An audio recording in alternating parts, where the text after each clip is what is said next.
Welcome to Hail Varsity Radio, the voice of Husker Nation. Insight, opinion, expertise, with the biggest and best names talking Nebraska across the state. Join the show on Twitter at Hail Varsity and at Schmidt_radio. Call in at 402-466-ESPN or 1-800-825-5865. Here's Chris Schmidt.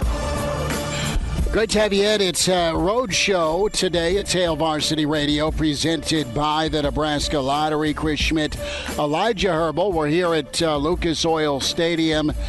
Big Ten Media Days kicked off. We've been here, part of the KFOR morning show, since early, and lots of folks have come and gone. We will have some of those conversations to tell you about and let you hear in just the next couple of hours. We are excited to be here on the road. Big thanks to Elijah Herbal for rolling up his sleeves and gutting it out all day along with me. And you can join us today if you like, 466-3776, 466-3776, 800-825-5865. Numbers to get in. Can tweet at us at Schmidt_radio, Chris Schmidt at Herbal Essence for Elijah Herbal, and can email Chris at HailVarsity.com. So the day has been this. It has been Minnesota. It has been Northwestern. It has been Michigan. It has been Iowa. It has been Nebraska, Elijah, who got things kicked off. And it was Scott Frost this morning. As Nebraska was in and out, man, they were, well, they pretty much were indicative of my trips into the grocery store. Get in, pick up a couple of steaks and a sixer, get out, fire the grill up. Nebraska has fan day going on in about an hour, I'm pretty sure, and then they get ready to rock and roll for camp. Northwestern will start their camp on Thursday. But some thoughts here from Trev Alberts when it comes to, if Nebraska was 11-1 every year, A, I wouldn't be here. B, the last thing we'd be trying to do is create discomfort. Mitch Sherman will join us in about 20 minutes. He hits the nail on the head like he so often does. A season of discomfort. All right, that's potentially it. And when we talk body language and wear it on your sleeves, and I'm as bad as it gets. If I'm ticked off, you can see it in my face and in my body. Well, I don't know that Scott was ticked off, but it was already, Elijah, it was already tense as Scott took the podium. I'm not trying to make too much out of it. It's just, it's microscope time. It's year 5, and you got a lot of new faces in new places to try and pull it all together and put together a win that not only season that not only wins but wins a certain way. It looks right. It's a different product. It looks way different than all the heartache and yet tight ball games from 3-9 a year ago. Yeah, well, when Scott Frost took the stage, he was the first one up and said, "Any opening statement from you, Scott?" He said, "No, let's just get straight to the questions." Is this thing expired yet? Is the clock off? Well, I laughed whenever he said that, and he cracked a smile, but I think that was more of a, all right, I'd just rather get to whatever questions you guys want to ask me, whatever the hell you're going to put me through with these questions here. I don't want to waste y'all's time with an opening statement. Ask me your questions. Let's get through this. That's what it felt like from Scott. It felt like almost a tense, give me the questions. I know I have to do it. It's part of the job description. Let's get through this. Let's get back and let's start fall camp. Hey, you know what, though? This is a great sign for the longing for a good 2-minute drill in the fourth quarter, right? If you can be that efficient to get in, get out, right? I mean, hey, this was executed perfectly, and you got home for fan day, so. He ran the ball on first down by skipping the opening statement, got himself 8 yards, and he picked his way down the field. It was just, you could play with second down, and it might have been a short side option. It's all right. But you have Kevin Warren kick things off, and that took a while. And then, Frost was asked about what's going on. How's he feel about this year? And he's trying not to pay attention to it, but if you're a Nebraska fan and you're a Scott Frost fan, you hope this thing goes the right way and it gets going in earnest today because camp starts tomorrow. We had a brief chat with Garrett Nelson and very appreciative, as tight as the schedule was for Nebraska today. Seamus and crew were gracious enough to let some of the players here visit Radio Row. So our chat, this segment coming up with Garrett Nelson, it is quality, not quantity, with our sit down, but that's okay. Let's hear from Coach Frost as he was at the podium and also in some one-on-one. I shouldn't say one-on-one, but the breakout sessions where it's not the center stage, but it's just off stage left, so to speak. But this is Coach Frost here on the pressure, the more pressure to win this season.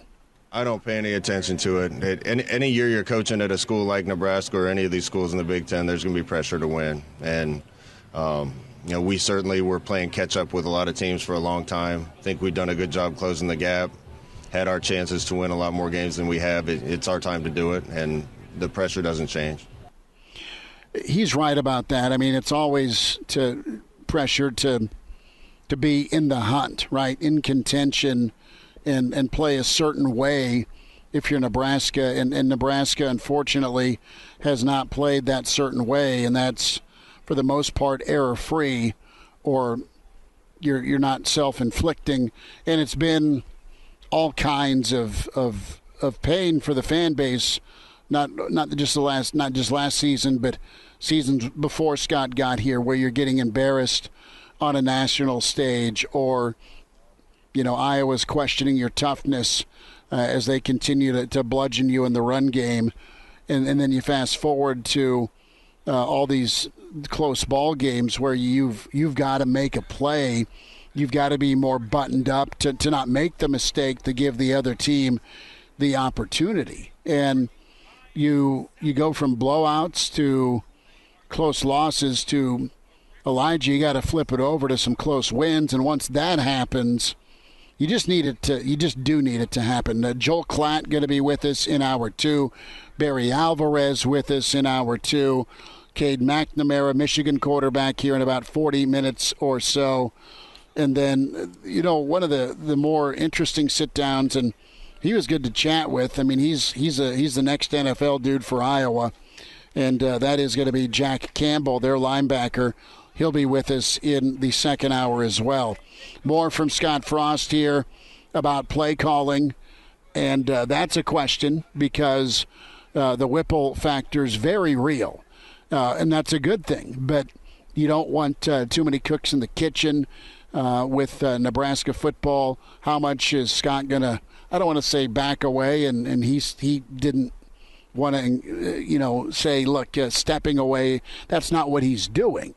His hand will be in it, Elijah, but it's still going to be Whipple's baby there, and this is Frost on this offense.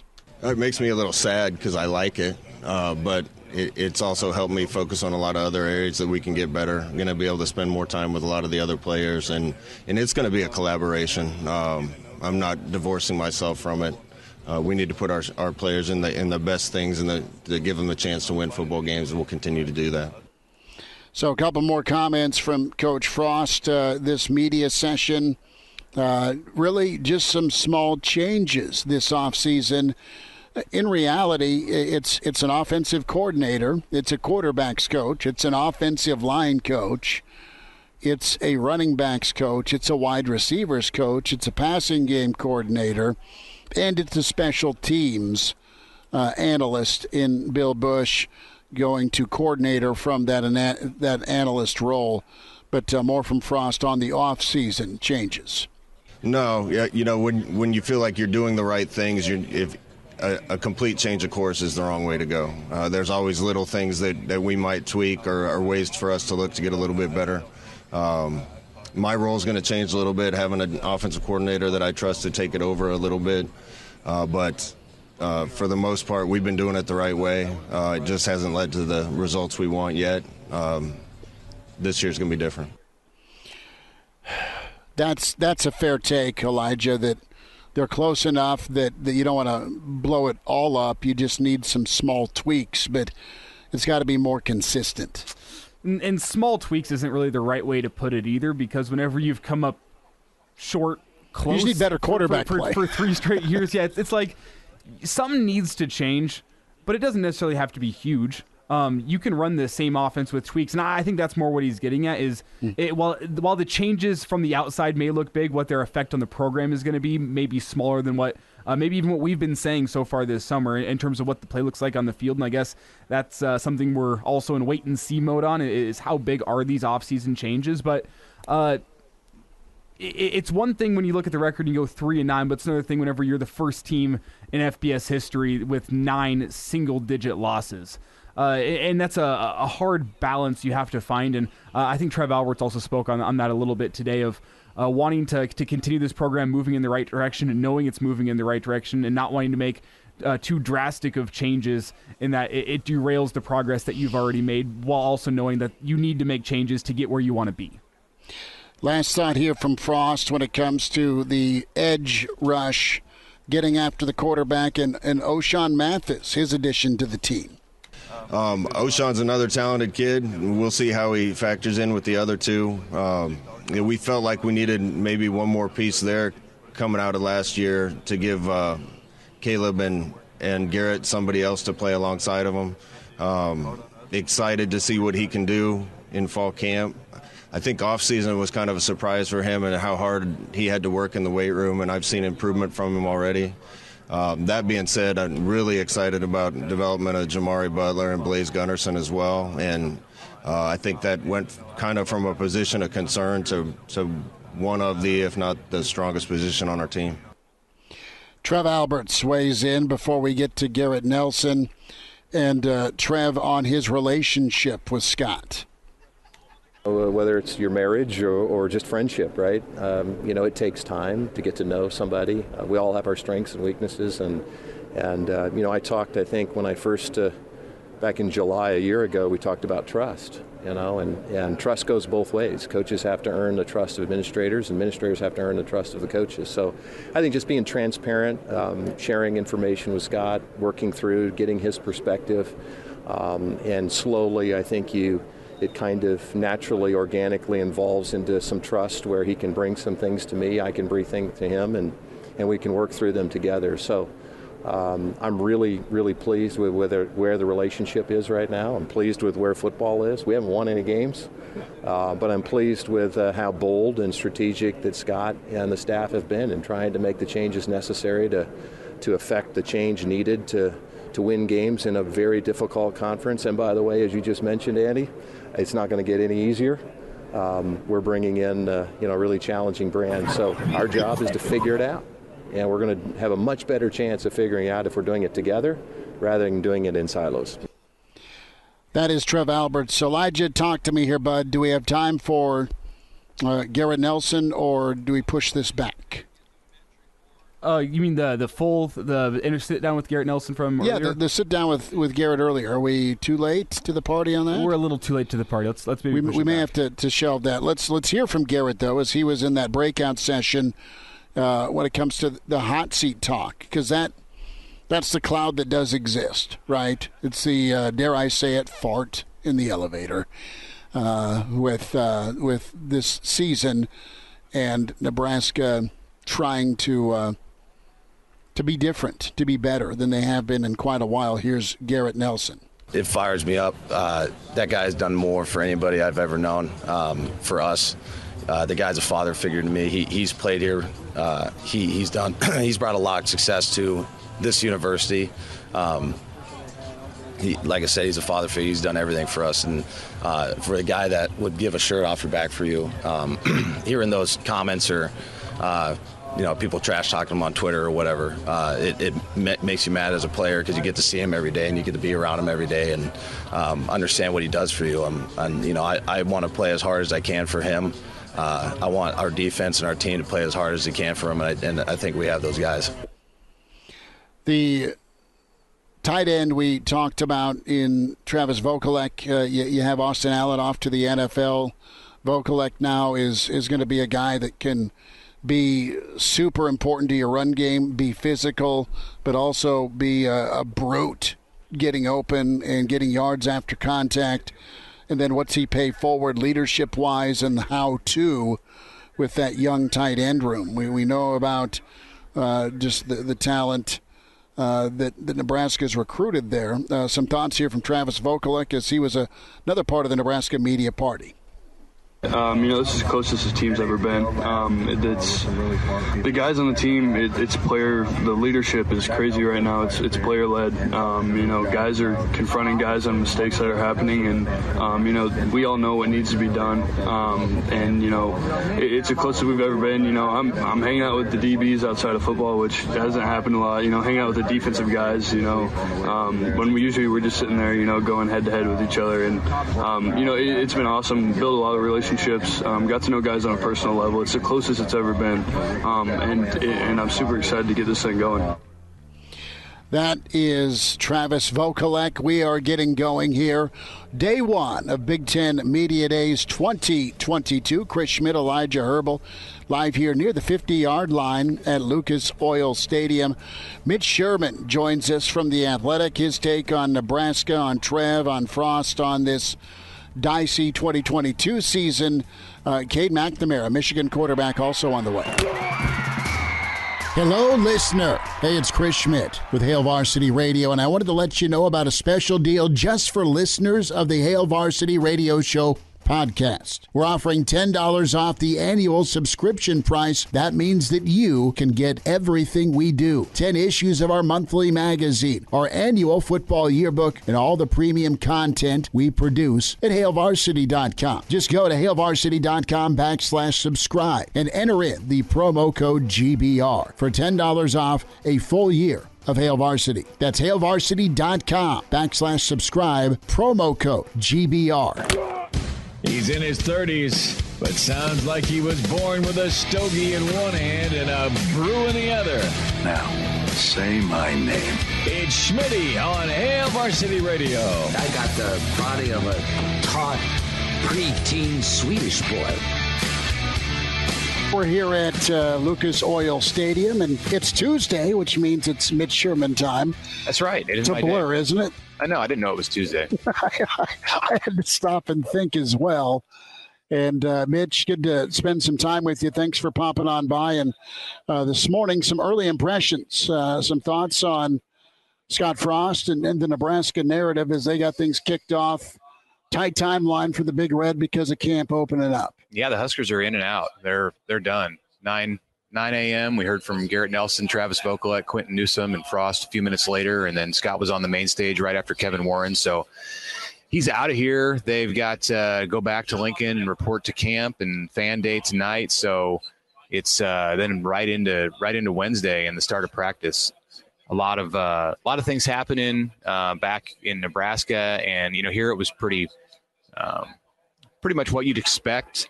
I didn't feel like Frost said much of anything that generated headlines. He was asked a lot about the various issues around college football and the Big Ten, like the transfer portal, NIL, things that we've been writing about and talking about for the last year. And it was generally what Frost has, he stuck to the party line on that stuff. And as far as this team, this 2022 team, they're going to keep it close to the vest. He's not going to release it too deep, he said, for a long time.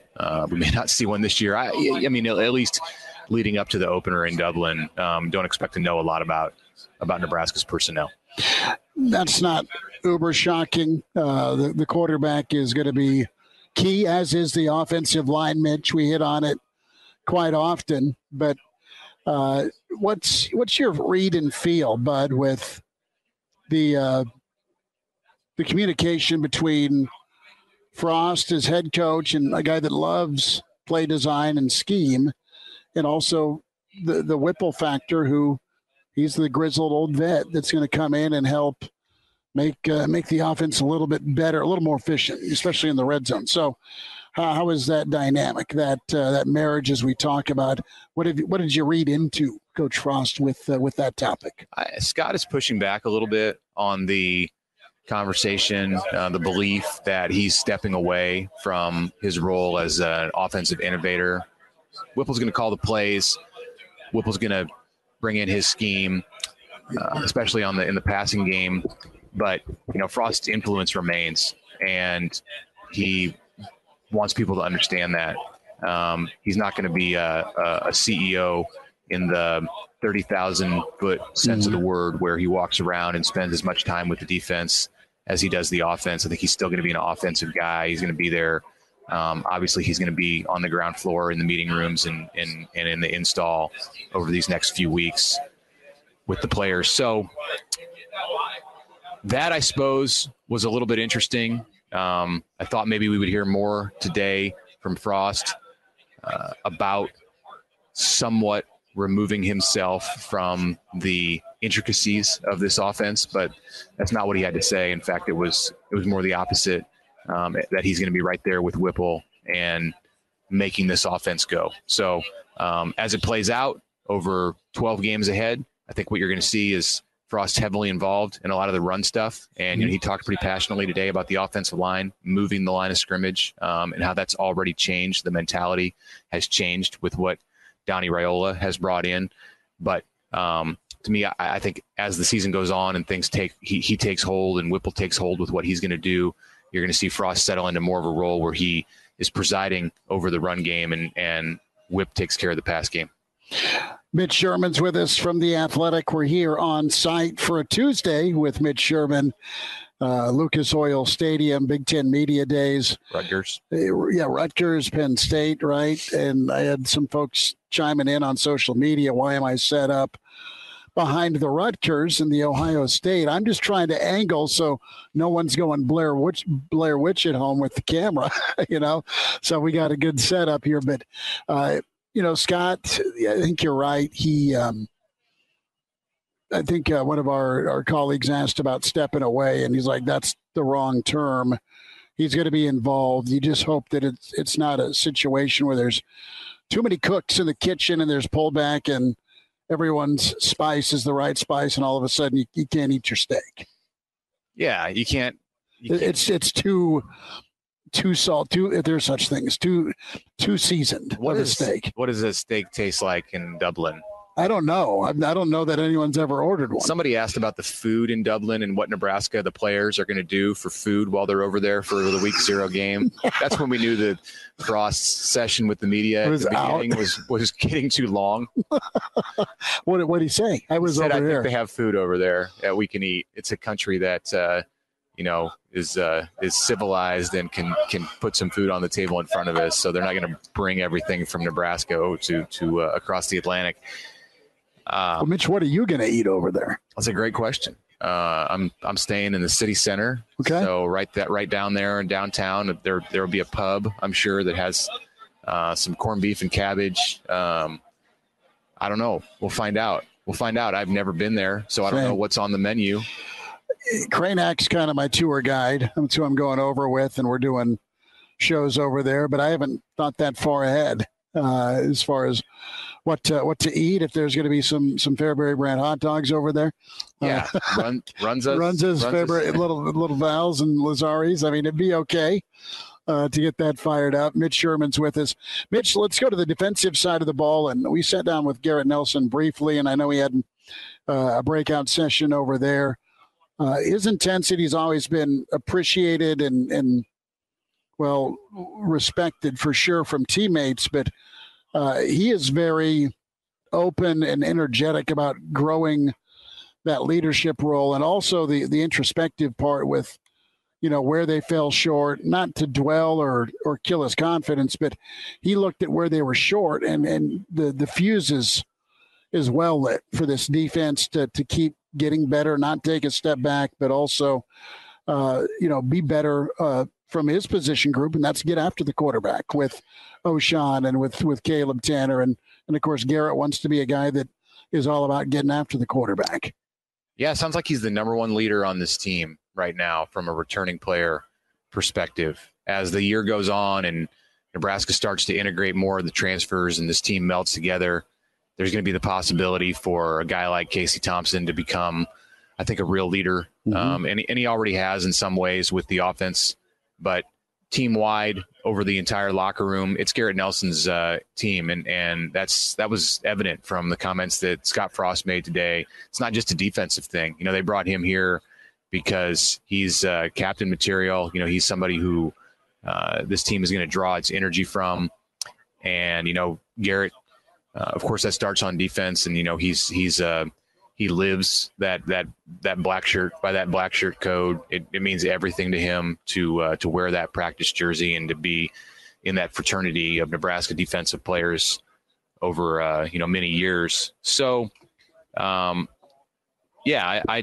curious to see how Nebraska schemes with Garrett and with Caleb Tanner and with O'Shawn Mathis. I asked Frost if those guys, if there's three of them who can play on the field at the same time.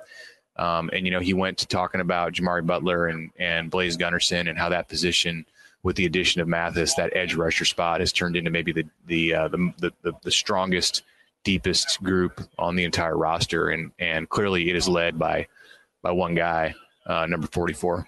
You and I grew up in Nebraska, and I don't know if you did, but I did. I took for granted that every 2 years you've got a first or second round rush end, and Nebraska just used to stockpile that. Yeah. And they're working on getting back to producing NFL talent off the edge, but it's a different league than the Big 12, and it's been a while since Nebraska's been in the Big 10, but you're still trying to find that sweet spot. And you look at some of the peers in your own division. I mean, Nebraska constantly faced harassment off the edge with just the West, or even a crossover, which isn't surprising with Sparty or Ohio State. But Nebraska needs to turn their own pressure up, which leads me to Trev Alberts, one of the greats off the edge, and Nebraska's AD. I caught the tail end of him talking about winning, but overall, give me a quick thought on Trev's tone and kind of feel here in Indy. Well, he was short, didn't have a ton to say today. A lot of it was repetitive of what he said during this offseason. It's not a situation. You saw him a couple of weeks ago. I did, and that's sitting with me. But I think a lot of the stuff that he said here, he said in the spring, he said in the winter when he's done interviews, he talked about how this is a competition business, about how Nebraska's done what it believes it needs to do to help put Scott Frost in a position to win and win now. And, he's not concerned about some of the things that concern fans. He's not looking at numbers with the sellout streak. They're doing things proactively to try to move that forward and keep Nebraska in a good place. But, Trev, like everybody else, he wants to win. And I think he feels good right now about the position that this team is in. But he also understands that the Big Ten is going to present some real challenges again, as always, for Nebraska. And it starts on August 27th in Ireland. He's been very candid about it in the old Nebraska. You just don't kind of show up and go do your thing. The times have changed, not that you can't get back, but Trev, I think, understands it's not an excuse, but he gets that it is a week-by-week challenge to be in this league.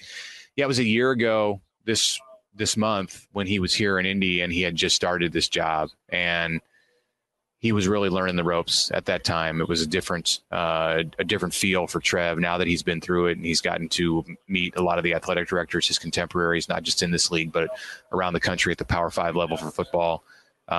He recognizes the challenge, and it's a lot different one than what he faced as a player when he played in Lincoln 30 years ago.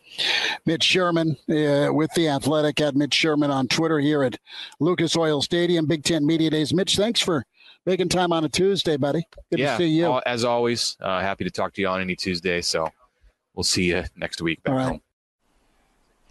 Mitch Sherman with us, Lucas Oil Stadium, Big Ten Media Days. You start the title run here for all 14 programs. You hope to end it the first weekend of December. And, hey, maybe it's a Nebraska-Michigan State date. Huh? Little red and green. Little tribute to Better Call Saul. Something like that. We'll hear from Cade McNamara, quarterback for Michigan. He's on the way with Hail Varsity. Pardon the interruption, but I'd like to save you some money. I'm Brandon Vogel, managing editor of Hail Varsity, and I wanted to offer listeners of this podcast $10 off the price of an annual subscription. That means that you can get everything we produce, 10 issues of our monthly magazine, our annual football yearbook, and all the premium content we produce at hailvarsity.com. Just go to hailvarsity.com/subscribe and enter the promo code GBR for $10 off a full year of Hail Varsity. That's hailvarsity.com/subscribe, promo code GBR. And we're back. Fellas, think we could listen to the radio listen? On Hail Varsity Radio, presented by the Nebraska Lottery. Yes! That's awesome! Thanks for spending time. It's Hail Varsity, presented by the Nebraska Lottery. We're on the road here at Lucas Oil Stadium. Chris Schmidt, Elijah Herbal, as we make our way through. Today was Nebraska Day, also Northwestern, also Michigan. Spent time. Iowa was here, along with Indiana. And the starting quarterback for Michigan, Cade McNamara, was a guy that's done some time, red-shirted, was a backup, and then took the keys, only to not scratch said Ferrari. And boy, oh boy, did Michigan thrive, beating Ohio State, lost to Michigan State, but also got to the college football playoff. We sat down with the talented quarterback that has some kind words you want to hear if you're a Nebraska fan about his experience that Saturday night in Memorial Stadium last season. Cade, hey, thanks for making time today. Yeah, absolutely. Thanks for having me. How's the experience been? Did you guys get in late last night or early this morning? No, we took the flight this morning. Okay. So do you have to run off, or do you get a little steak and lobster tonight? We are actually on a trip around the whole state of Michigan right now as a team. And so you're kind of doing a whistle-top tour type deal. A little bit. I think we weren't able to do it during COVID, but sure. Coach Harbaugh, a part of getting recruited at Michigan is that you get the opportunity to visit really a remote location, a remote really country during your experience. And my freshman year, we got to visit South Africa, which was one of the coolest experiences of my life. And this year, we decided to stay home. We decided to tour the state of Michigan, and we were able to visit. I mean, we've been gone for nearly a week now, and we're going to finish, and we'll be heading back to Ann Arbor on Friday. And, it's been a great opportunity for the guys for team bonding and really to educate ourselves. The trips are important, and being a kid who grew up in Nebraska, there's a lot of the state I've seen. There's part of the Upper Peninsula I've seen in Michigan that was a pretty wow factor. Okay. Old Tiger Stadium, but not the entire state. It's pretty gorgeous. Is there you liked it all, I'm sure, but is there a favorite spot that you hit here during this tour?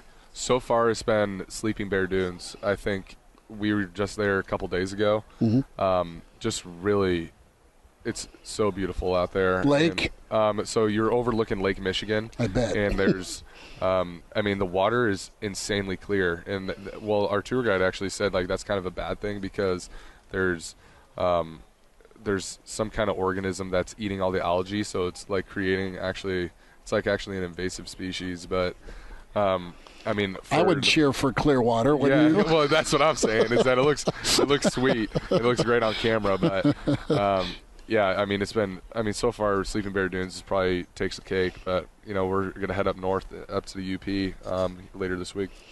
Cade, tell me what it's like to play quarterback for one of the great quarterbacks at Michigan.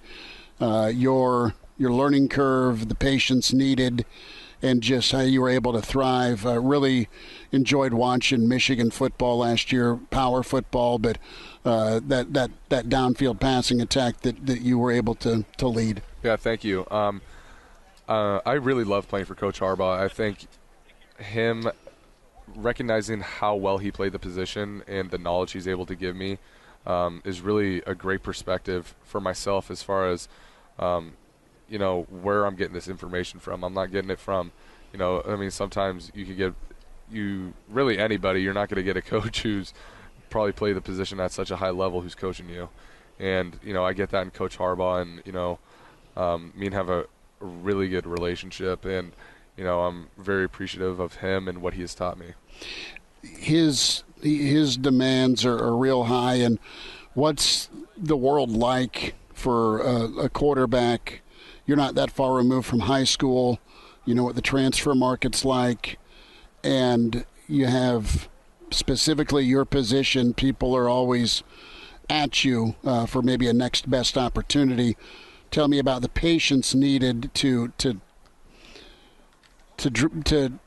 be developed, but also wait your turn, if that makes sense. Yeah, I came into a room. I was 7th on the depth chart my freshman year. I came in, there was a pretty stacked quarterback room, and I was well aware that I wasn't going to start. I was going to take my red shirt that year. Shea Patterson was our starting quarterback that season, and I spent that year, just like you said, developing, and I took advantage of that opportunity to not just do that, but to build a foundation for myself that I could have a voice when I had my time now. And by trying to impact my teammates from an individual standpoint, I felt like I've been able to do that.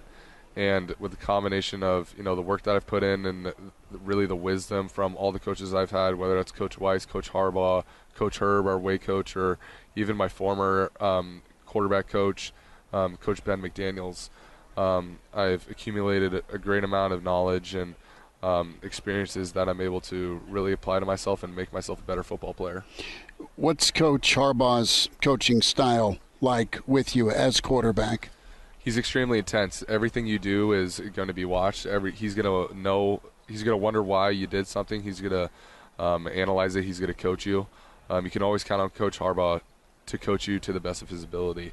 And that's something. What more do you want? I think when Coach Harbaugh is in the room, we're getting better. And I think, as I mentioned before, some of the knowledge and really that experience that he has. Given it to us about certain plays, certain concepts, certain experiences that he has had over the course of his career can only help us and make us better players as well. Couple of minutes here. Cade McNamara with us here. Hail Varsity Radio live in Indy.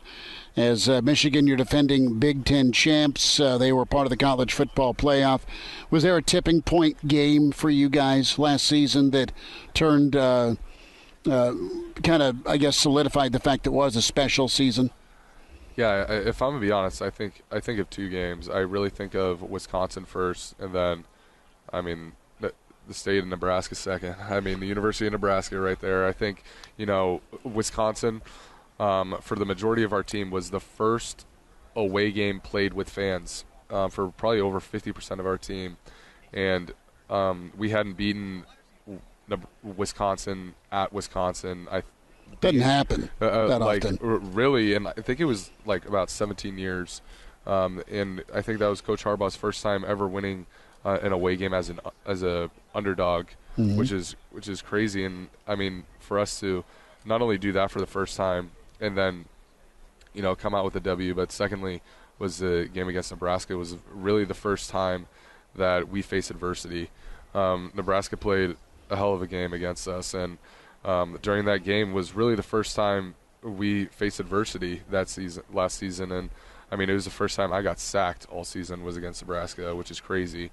And what we were able to display was, after that game, I stated that I think this team's different, and I think it was because of that reason, because we were able to deal with adversity and to come out with a W when I think, in a tough environment like that, against a team who played us that well, in the past, I don't think we've come out with those W's. A few more thoughts from Cade McNamara on Nebraska and that matchup and outlook ahead. We'll wind down hour one on Hail Varsity at Big Ten Media Days. And now, back to Hail Varsity Radio.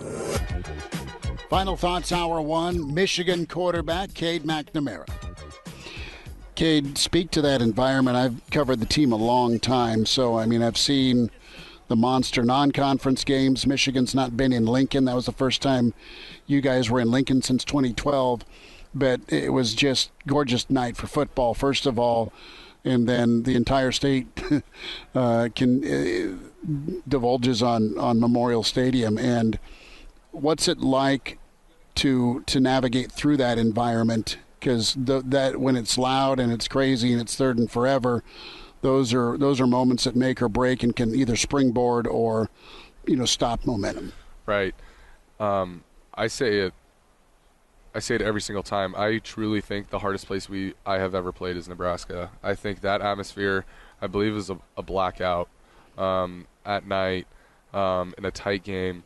It was the loudest stadium I've ever been in my life, and I mean, I couldn't even hear my own cadence. It was insane, and I think playing in an environment like that, it's extremely difficult, especially on the offensive side of the ball, as far as cadence and really overall communication is difficult. I mean, you just eliminate one of your senses. So, I mean, I think that was a part of it too that made that such a monumental game for us last season, was how difficult the atmosphere was and us coming out with a win. It's a truly awesome place to play. Cade, were you headbanging or air guitaring at the end of the third quarter with Thunderstruck, or were you just trying to talk to teammates? I was headbanging. I mean, we were getting after it. I mean, you guys shut off the lights, and it was just red out there, and both teams kind of started merging towards the middle of the field. I mean, it was on from there, and it's a sweet place to play. I'll give you guys that. Cade McNamara with us, Michigan quarterback, Hail Varsity Radio. From the win in Lincoln to the Ohio State win, I mean, it was throwback Ohio State, Michigan. It's snowing, it's cold, it's blustery, and you guys did some work. I had watched Michigan and noticed, once Harbaugh got to town, I mean, you guys are super physical, but you really showed how physical you were on both sides of the football against a team most of the league's been chasing. Yeah, absolutely, and I think that was such a big part of why we won that game was, I mean, it was one up front, plain and simple. Whether it was Aiden Hutchinson in that defensive front getting to CJ, or it was our O-line just really dominating the line of scrimmage, and H2 running the ball right behind them. I think, I mean, the game was one up front, and I mean, when you win the line of scrimmage, it's very tough to come back from that.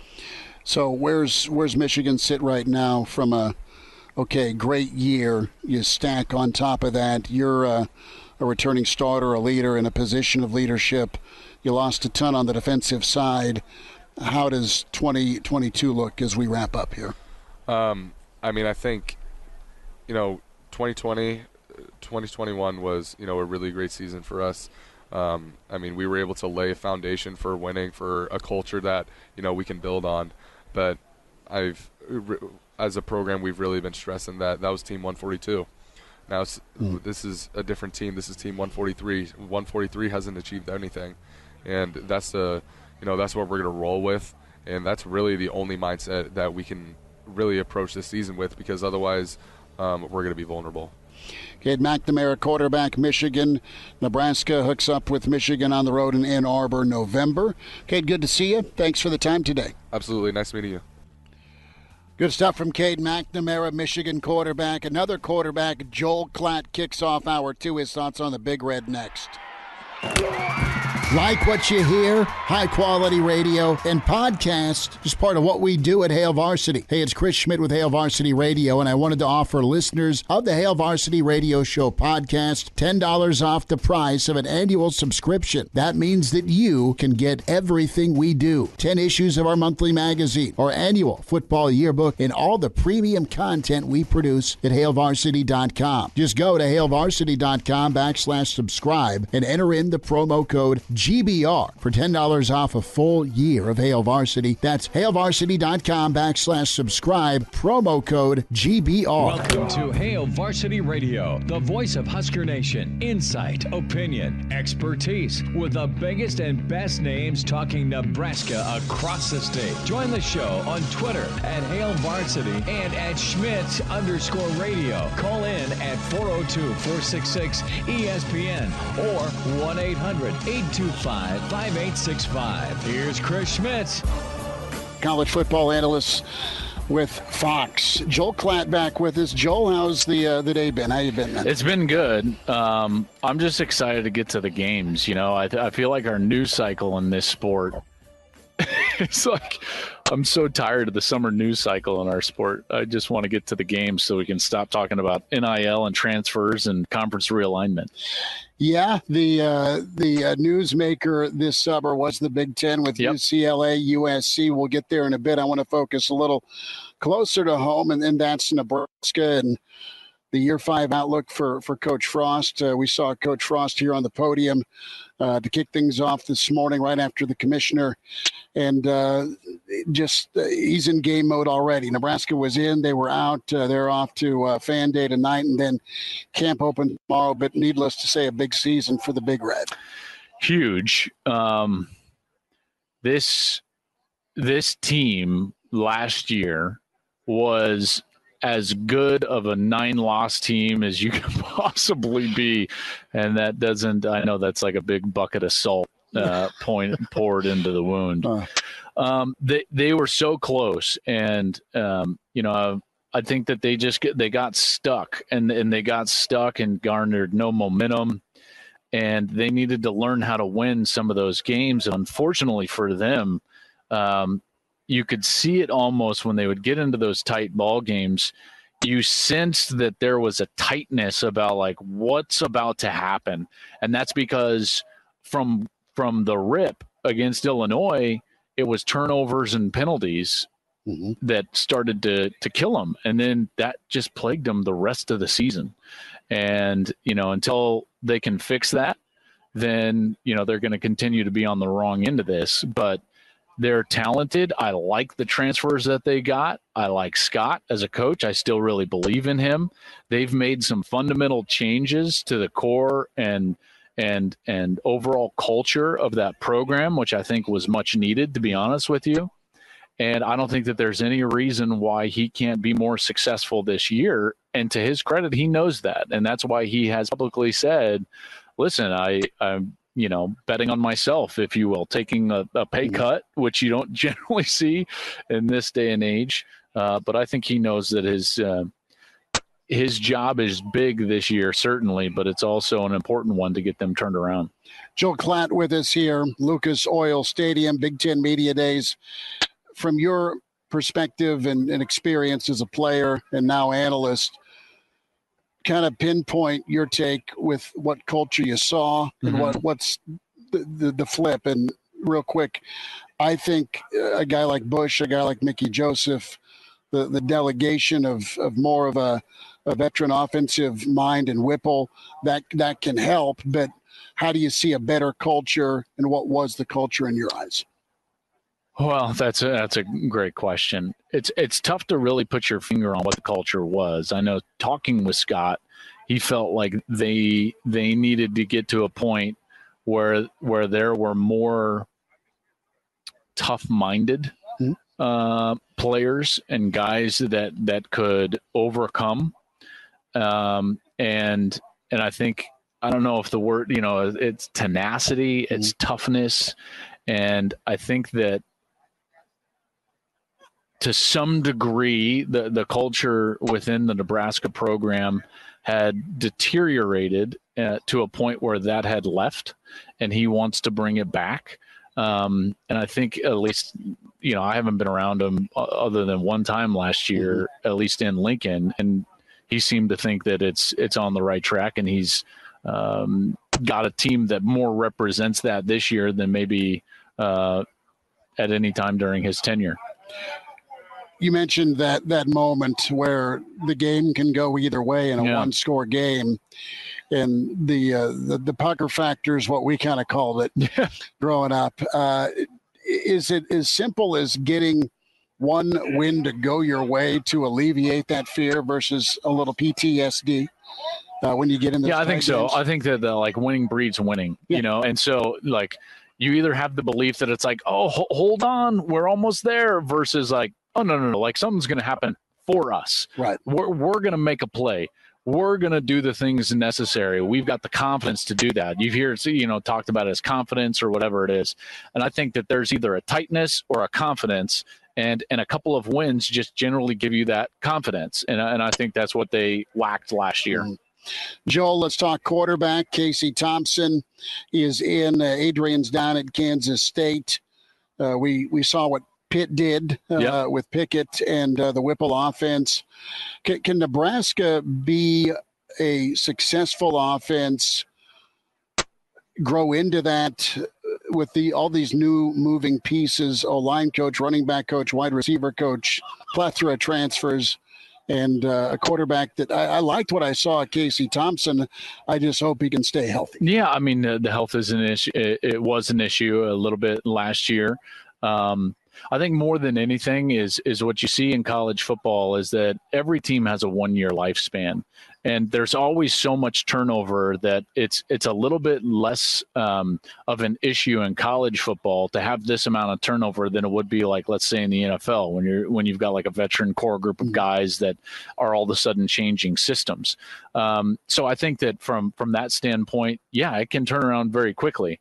The biggest thing though is being clean. And this is the thing. It's not that the X's and O's weren't there for them last year. They didn't get out schemed. They got out detailed. False starts, turnovers, little things like that. I think are the difference. And sometimes that can be coaching style. That can be any number of things. But I do believe Scott's been happy with the changes that he's made on the staff, and I think he thinks that they can make a discernible difference right away. With the run game, it's been very reliant on Adrian Martinez. The quarterback run game, there's a stable of backs, Joel, that you just don't know a ton about, or there's a small sample size.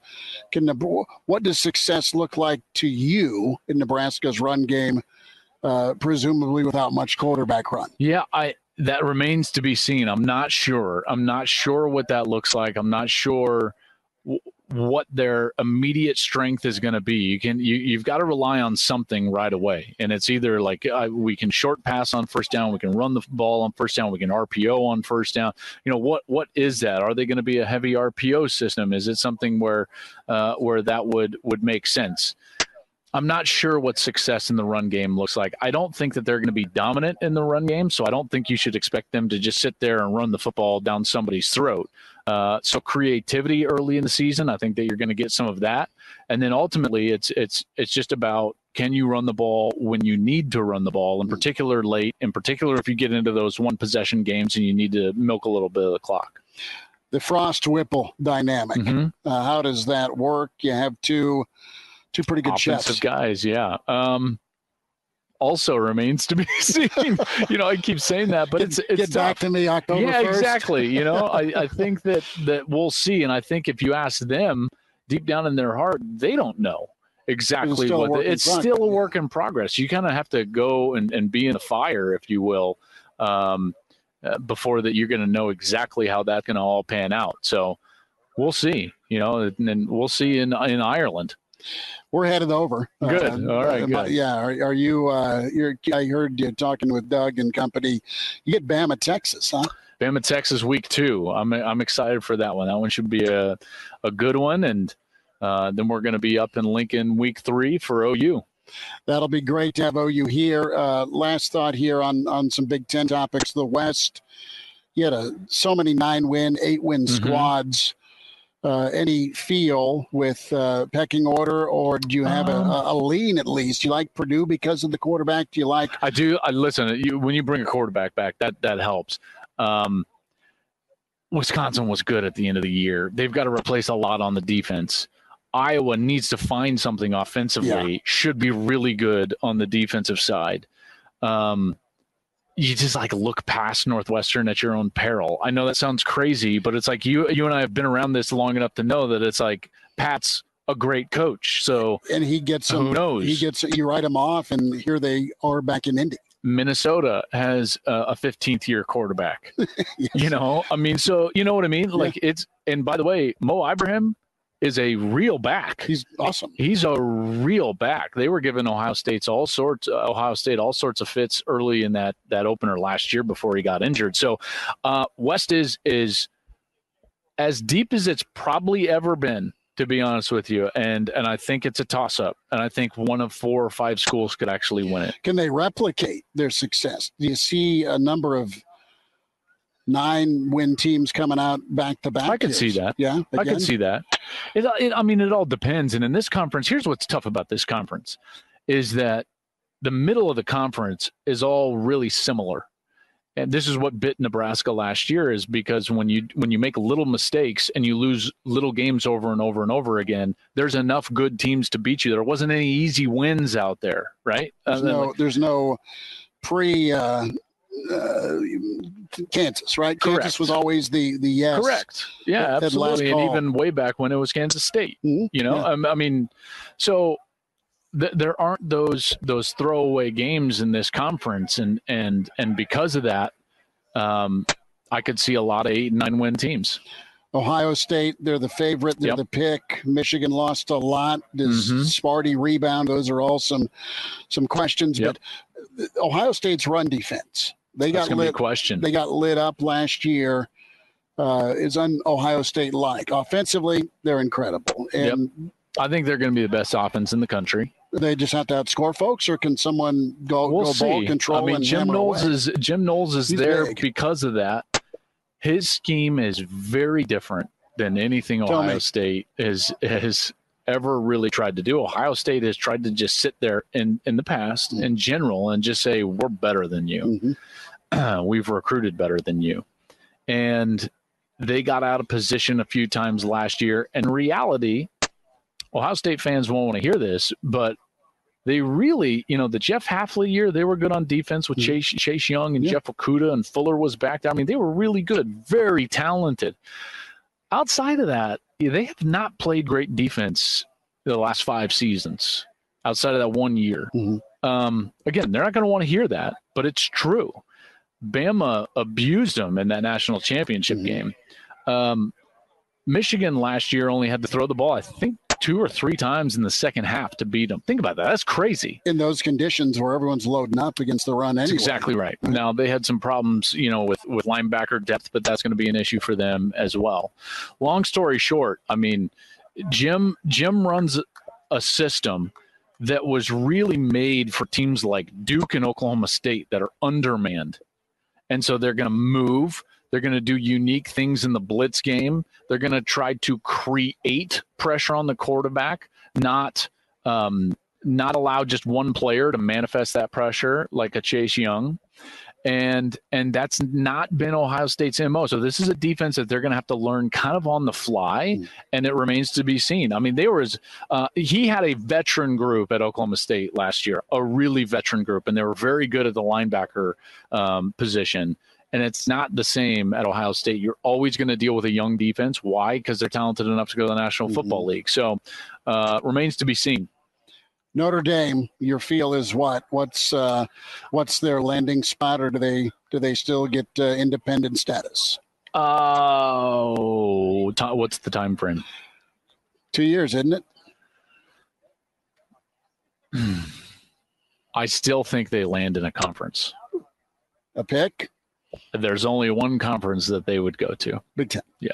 It makes a ton of sense, but they might not. I don't know, but I think that they're going to have to. That's the domino. Like we're kind of all waiting on here when we talk. It is, but it isn't at the same time, because that doesn't destroy another conference.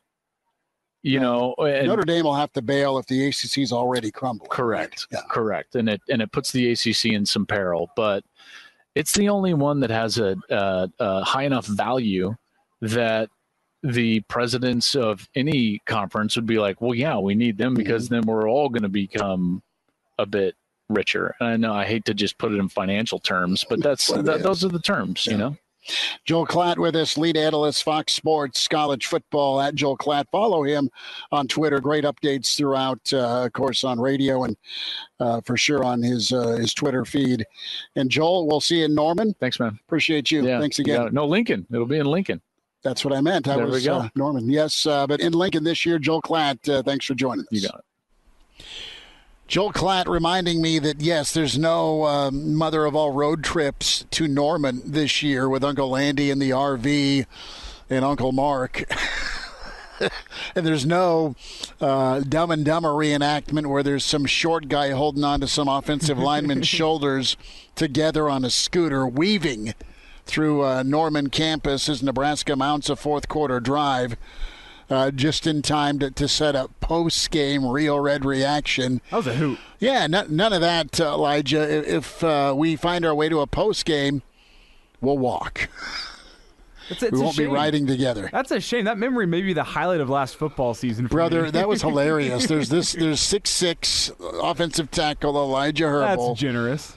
Well, the point is you're a big drink of water, and there's little me, the old guy hanging onto his shoulder. Well, you had the radio call in your ear, and you're doing like play-by-play into my ear as we're driving across Oklahoma. That sounds so campus. creepy. It's like I'm whispering to you. And there's like everyone just staring as we drive by. That was great. What's wrong with these two corn huskers?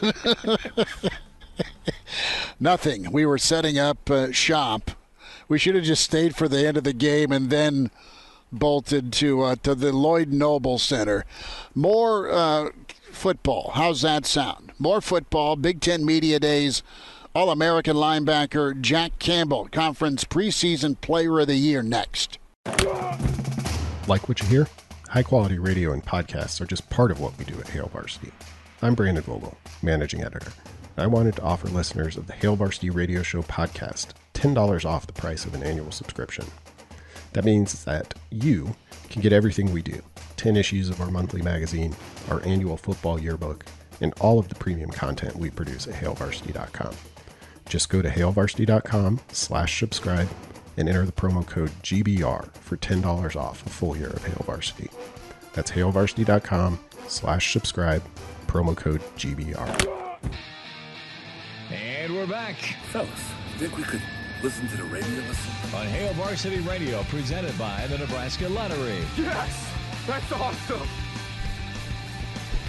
Back to you, it's Hail Varsity here at Lucas Oil Stadium. We're here at Big Ten Media Days, winding down day one. Tomorrow, Ohio State, Michigan State, plethora more of teams will be here, and we'll be here to cover that. Sit down with some of the coaches, some of the players. Really entertaining sit down and insightful on the Iowa program, the Nebraska-Iowa rivalry. Jack Campbell, standout linebacker. He's preseason All-American. He's preseason Defensive Player of the Year. He's an incredible backer and the heart and soul of that Iowa defense. They were phenomenal. I think 18 interceptions is what the secondary had. Jack's a linebacker and sturdy against the run. Another future NFLer in that front seven for the Hawkeyes. And here is Jack Campbell with us a little bit earlier on Hail Varsity. Okay, so you're in and out, so you get no steakhouse or shrimp or cocktails. Oh, no, we're going straight back to work tomorrow. Okay, so camp's... So camp won't start till next Wednesday, but we have workouts tomorrow. Okay, well, tell me about your workouts, man. Tell me, as one of the leaders and the voices with an incredible defense. I mean, what tone do you set? It all starts in January. Just the mindset and the approach you take to a training phase.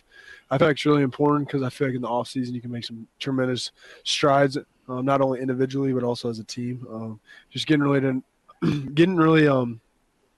know like your teammates, know what drives them, know what their home life, what experiences they've had. I feel like it just all brings you together as a team. And tomorrow we're going to head back and got a big conditioning day ahead and a training day. So it should be good. We're looking forward to that. So as a younger guy who paid it forward to you, knowing what buttons to push, you seem pretty intrinsically motivated anyway, but if someone needed to pick you up, did it matter how a guy would talk to you, how a guy would challenge you? What's your experience been like? Yeah, I mean, coming in as a high schooler, I feel like I was more internally motivated. I feel like maybe that's just how I grew up. But coming in as a freshman, Christian Welch really set the tone for me. At the time, he was a fourth-year guy. He plays for the Ravens now, but he kind of just showed me what it was like to be a Hawkeye linebacker 24/7 in the long tradition that we've had in the linebacker room, which I think is pretty unique. So I'd say all those guys kind of poured into me, and Coach Wallace, Seth Wallace, he's poured into me his heart and soul, and I mean he's going to keep doing it throughout this whole season. But just kind of like how I like to be approached by a coach, I would say I like a guy who's going to get after me when I need to get at, like when I tough coaching. Yeah, exactly. When I do mess up, he's going to let me know. But he's going to also tell me things on how I can improve, and then through that tough coaching, I can get the message out of it. So I'd say I really like him as a position coach, and I'd say like he hasn't really motivated me because I can feel like it comes from myself, but he's just been a great a guide throughout my career here. So we're talking here, Jack Campbell, senior linebacker, up for a number of awards and preseason honors. Iowa defense slated to be as good as there is in the Big Ten. They've been tremendous. So it's a team game. You strive for complementary football. The amount of turnovers you guys forced last year, incredible. And the thing that we've talked about for years in Lincoln is just one-score games, how close those games have been. Iowa's been pretty good, well above 500 in one-score games. What's your guys' mentality when it does get tight, either if it's up to the defense to make a stop or the special teams in a lot of instances coming through on a game-winning field goal or a drive by your quarterback? Yeah, I mean, a lot of the games you're going to play in the Big Ten, and regardless of who you play out of conference, they're going to be close games. You don't see a lot of blowouts. So you just got to – I feel like it's how you approach training again. I mean, if you approach it in a nonchalant way and you don't take it seriously, in the fourth quarter you're going to get gassed out, and that's when teams start to take advantage. Like me as a linebacker, like I'm going to give it everything I got every single play, but I'm going to try to be the most conditioned player on the team. And when I look across the line of scrimmage and I see those big men got their hands on their hips, I know, like, yeah, we got them. So, like, that's just kind of the mindset I have. But I would say just all that. That's kind of just how I approach things. Just really trying to be the most conditioned and the team that at the end of the day is going to fight the hardest. I mean, Kirk Herbstreit had a quote about us last year. I'm not too big into like looking at social media stuff, but we did. It like popped up over my feed. So I talked about an MMA fight and how like Iowa, like we're going to take the punches, but then in that last round, we're going to knock you out. So I just feel like that kind of embodies it, like what it means to be a Hawkeye. Like every game's not going to be pretty, but we're going to somehow try to find a way to come out on top. But there's also been games where we've ended on like complete opposite spectrum, and just learning how to deal with adversity and move on from that. All that stuff has just kind of shaped you into the being the man you are, and I feel like Coach Ferentz does a really good job in the program. So, few minutes here, Jack Campbell with us here, Hail Varsity Radio, live in Indy, standout linebacker for the Hawkeyes. What did you take from last year, and what do you want to apply to this year, new season? And specifically here, have you let yourself kind of zoom out and think big picture goals from a personal standpoint, awards-wise? Right now, I feel like I'm pretty zoomed in still. I feel like once I'm done with my collegiate career, I can take that zoomed-out picture. I mean, I did do some reflecting on last season, just looking back at some games and seeing what I can improve on and what I could have done to put my teammates in a better position. But ultimately, like right now, I'm just trying to go 1-0 every single week. I mean, that's kind of a cliche term that people throw around all the time. You got to do it in the Big Ten. Exactly. You got to show up every single week, ready to play. So I'd say that, I mean, that's my goal is just to go 1-0 every single week, win every single game we can. So. Can you put into words how tough it is week in, week out in the Big Ten? Yeah, I mean, you see it all the time. I mean, you got teams that might be ranked first in the West, and the team that's in fourth will just knock them off, and you'll be like, how the heck did that happen? But I mean, we have a very competitive league, I feel like, from top to bottom, and it's just exciting to get to go compete with like some of the top athletes in the country and in the world in this respective sport. So it's been a great opportunity for me, and I'm just excited to get back to it. Did you wrestle in high school? I did not. I played basketball. Okay. So you're a basketball player. Yeah. So you're a two-sport guy. Did you do baseball at all? No, I did track. So 3 sports, though. 3 sports, yeah. So what did you do in track, and were you a small forward in basketball? So in track, I ran the 4x2 and open 200s. And then in basketball, I was the 5-man. I was our post. Okay. So, I mean, you get a sense of my game right here. I'm not shooting the ball. I'm all fouls. I'm all in the paint. I'm all rebounds, setting picks, stuff like that. Yes, sir. So you're the roll guy. You're the Windex man. Exactly. You get it cleaned up in the paint. Yeah. You'll clear out a dude. Yeah, exactly. Was it fair to say you were the enforcer as well? That's fair. I mean, I feel like in high school basketball, I mean, I was only 210, but like in Iowa high school basketball, I mean, that's gigantic. Like most of you guys I'm going against are like 180. So they hurt your point guard, you're coming after him. Exactly. Well, Jack, I want to get your thoughts here on the Nebraska-Iowa. Well, let me ask you this: rivalry. Does it reach that, or is it just another? And I'm not trying to trick you here. I'm saying, where's Nebraska at for you? And they've been just incredibly tight ball games. Yeah, I mean, Nebraska's been a historic rivalry, and it's great to play them every year on Black Friday in the season that way. But right now, we're just focused on South Dakota State. They got a tough team that will be coming to Iowa City.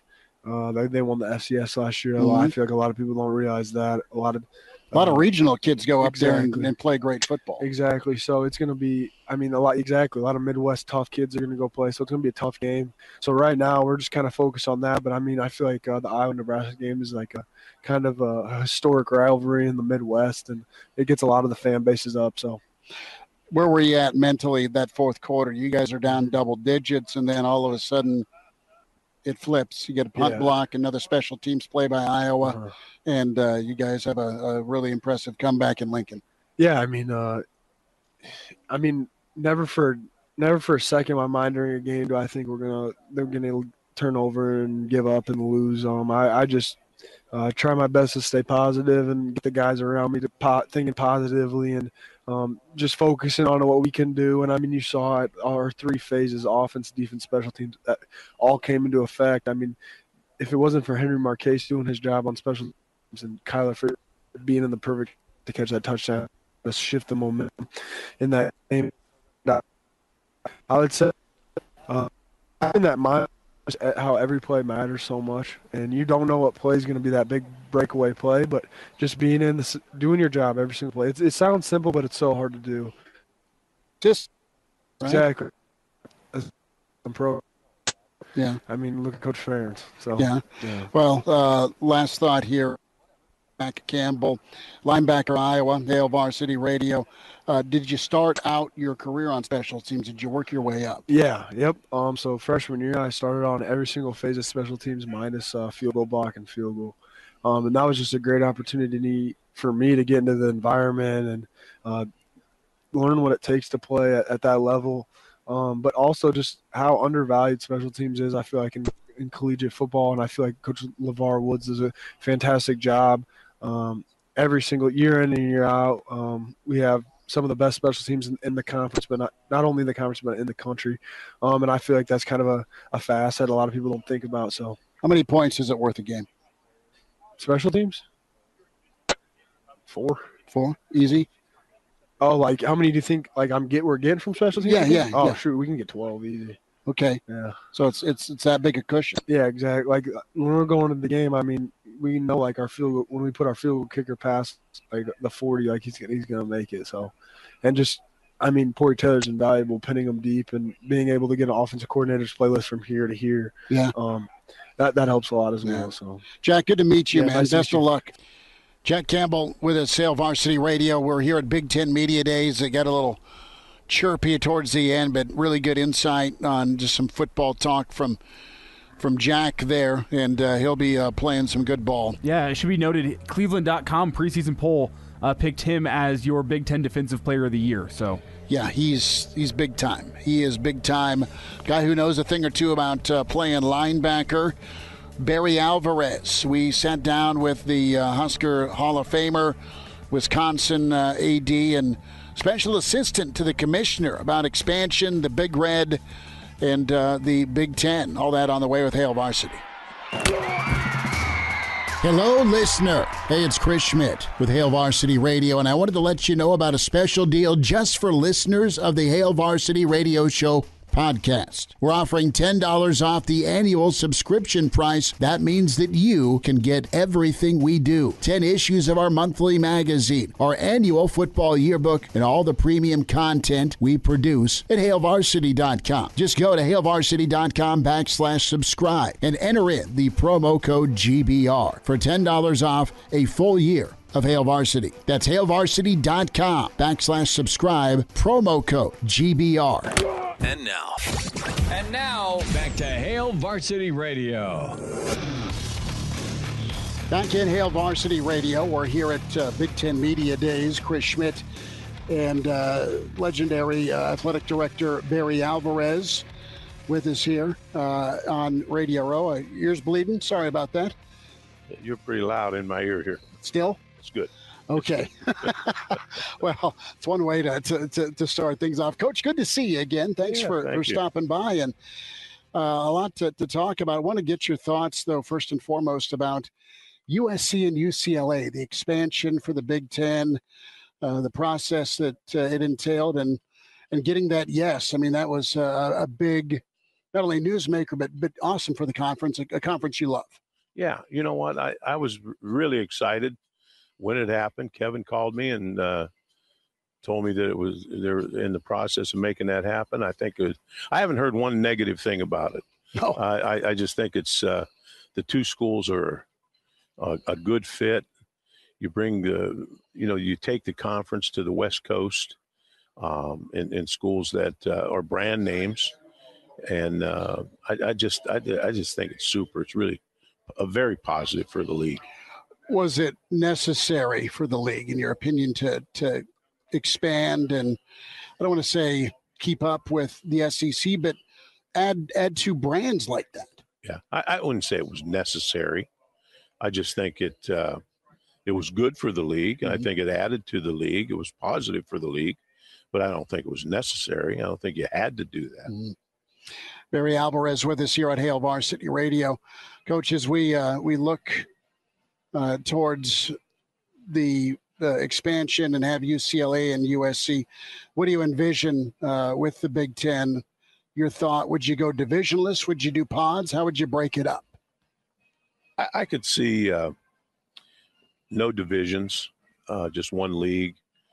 You may protect natural rivalries. And then rotate the schedule. I just think it's important that a student athlete goes through 4 or 5 years.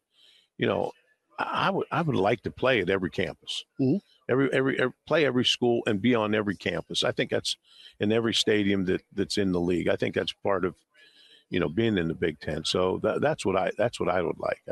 That's what I could see. When we look at kind of the natural rivalries, you have Nebraska, you have Wisconsin, you have Iowa. Those three, and then you factor in Minnesota, but then Nebraska is no longer the furthest west stopping point in the Big Ten. Do you incorporate a pod, so to speak, of those schools I mentioned, and then the two West Coast schools? Yeah, I don't know that.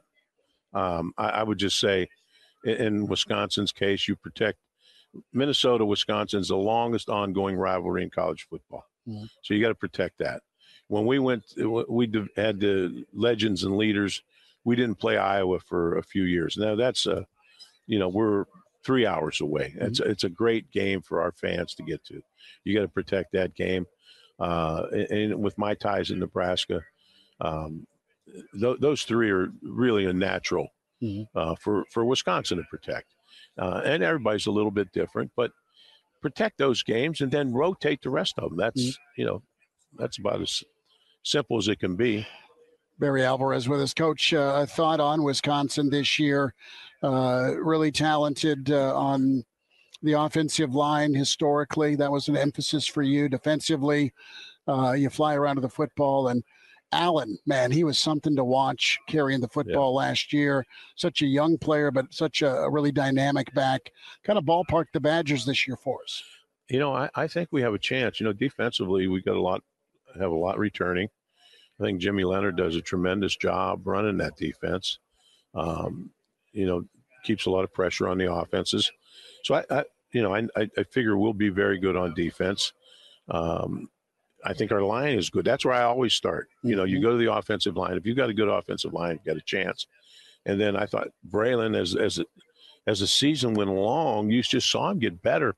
He's a kid came in, they were going to play him at fullback, at linebacker. And like Paul said, he'd have been a good linebacker. He'd have played for us last year at linebacker. I mean, he could play any place. And so you just saw him get better, and he'll take another step this year. You want Graham to have a good year. Your quarterback has to play well if you want to be a good football team. So a lot's going to depend on how well he plays and how consistent he is. Coach, we'll let you go on this. I thought on Nebraska, Coach Frost just at the podium. I know Trev's around here anxious for a good season for Nebraska. Scott wants that. You have 15 new faces in the portal that have played and played at some bigger programs. We saw what Michigan State did last year with Coach Tucker and really doing well with Kenneth Walker in the portal. How big a task is that, in your opinion, for Nebraska, with not only new names on staff, Raiola, a name you know well, and recruiting? One of my all-time favorite players. Yeah. So what's in store for Nebraska here? What do you look at this season? I've never had to deal with that issue in that many transfers.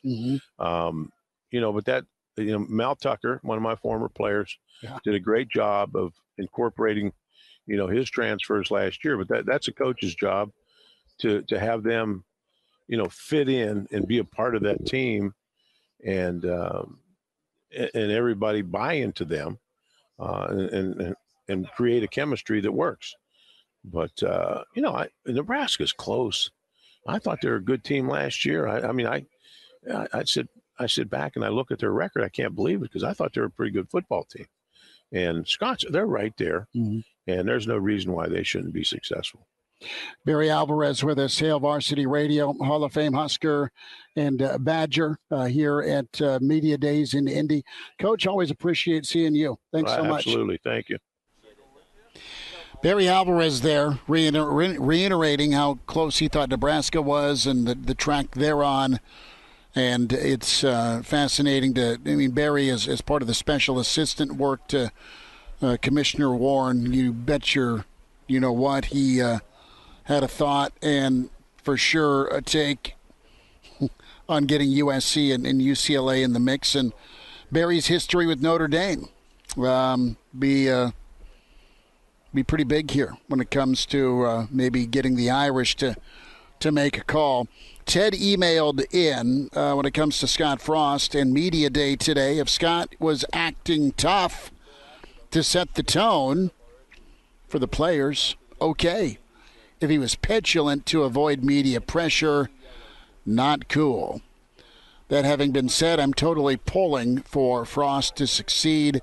Always love hearing from Ted and his thoughts on football. But, yeah, it was just kind of quick and to the point and just uncomfortable is the best way I'll put it. It struck me as a guy who just did not want to be there.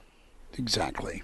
And you don't want to be there because you're going to get questions, and then there's pressure, and there's already implied pressure on top of your own internal pressure, right? So, yeah, it was just uncomfortable, and it felt like that press conference right before Illinois last year, where it was just short and tight, and, God, here comes the storm, and you can't do anything about it. Plenty to do about it. Nebraska gets to work tomorrow as camp starts. Garrett Nelson, one of the leaders on Black Shirts, his sit-down with us as we wind down from day one at Indy on Hail Varsity, presented by the Nebraska Lottery. Pardon the interruption, but I'd like to save you some money. I'm Brandon Vogel, managing editor of Hail Varsity, and I wanted to offer listeners of this podcast $10 off the price of an annual subscription. That means that you can get everything we produce, 10 issues of our monthly magazine, our annual football yearbook, and all of the premium content we produce at hailvarsity.com.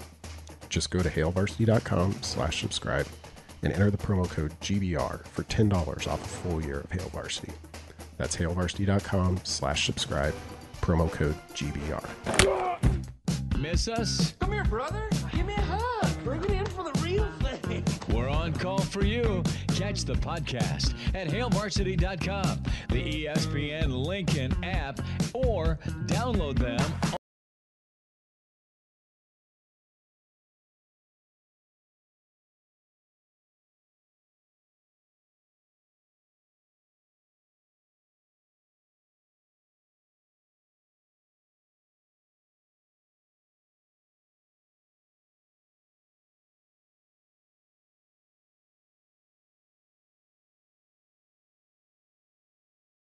Your way tomorrow on the show. But before we get out of here, we sat down with Garrett Nelson this morning. This was about 8 a.m. this morning before the Husker football team hopped back on the plane. Some good thoughts here from Garrett Nelson on really what his expectations are for himself here in 2022. I have a higher expectation for myself. I expect more of myself. I want more for myself. So just improving on the season I've had before. And that summer was a big part of it. Had a really deep sit-down talk with my dad, truly taking these 9 months of spring and summer before the fall, and being truly professional about what you're doing and planned out and thought out. Not saying that I wasn't taking it seriously before, but really honing on every single detail of my life and my lifestyle, how I become the best player I can be, the best leader I can be, the best teammate I can be. Garrett Nelson's with us here at Big Ten Media Days on KFOR Alpha Media, and that sit down, that's a grown-up thing to do. Was it a difficult chat? Was it a chat that you had with your dad that was refreshing? I mean, was it emotional? I mean, take us through not necessarily the specifics, but just the details, I guess. It was all. I mean, my dad's my best friend, and he will never lie to me. He wants the best for me, and if having that hard conversation or emotional conversation during that time that needed to happen, and it happened, he always has my back, and I know that forever. But having his guidance and understanding where he came from as a Division I wrestler, and how I can improve and put some of those aspects of his life into my life, apply it to the football world and me as a teammate and as a leader.